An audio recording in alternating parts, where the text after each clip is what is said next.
Hello, in our Accounting to Calculus series, the third volume is called Geometry, Trigonometry, and Pre-Calculus. In this series, I give you a workbook that basically provides you with a list of concepts that you can get videos for on our website, on our My Open Math course website.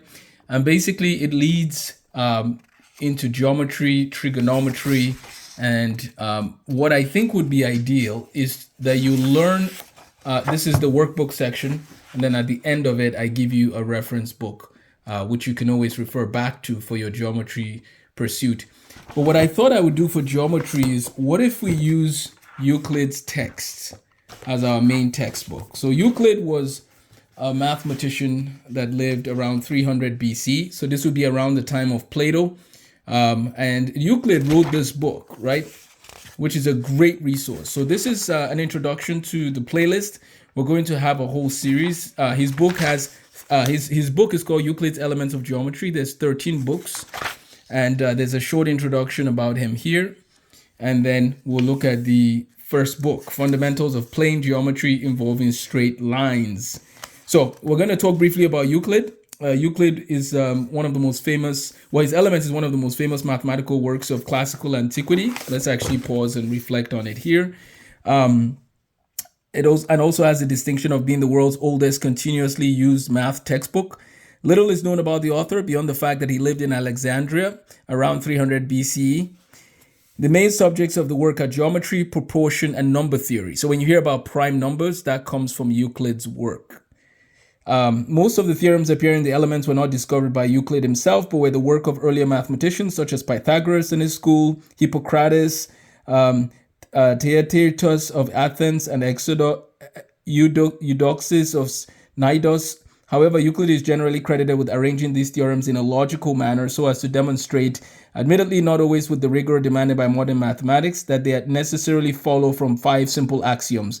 Euclid is also credited with devising a number of particularly ingenious proofs of previously discovered theorems. An example would be Theorem 48 in Book 1. So this is going to be a fun ride as we study mathematics with Euclid's book, Euclid himself. Let's look at Book 1. So this is Euclid, Book 1, Definitions. A point is that of which there is no part, and a line is a length without breadth, and the extremities of a line are points. So in general textbooks in geometry, they would say undefined terms. So the undefined terms are points, lines, and planes. A point is that of which there is no part, and a line is a length without breadth, and the extremities of a line are points. By the way, there's an infinite number of points on a line. There's an infinite number of lines on a plane.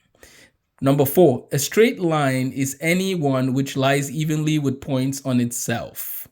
And a surface is that which has length and breadth only, and the extremities of a surface are lines.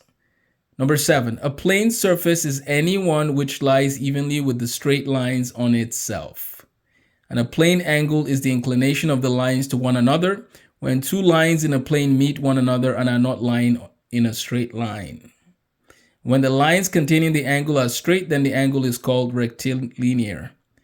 When a straight line stood upon another straight line makes adjacent angles which are equal to one another, each of the equal angles is a right angle, and the former straight line is called a perpendicular to that which upon it stands. Okay, great. Number 1 to 10. So I want to encourage students to take a few minutes daily, read some of these, digest, discuss them, and then pick it up the next day.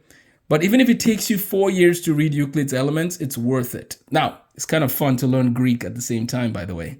But that's another day's story. Thanks for watching. Please subscribe for more. I look forward to sharing with you in the geometry series using Euclid's Elements. Have a blessed day.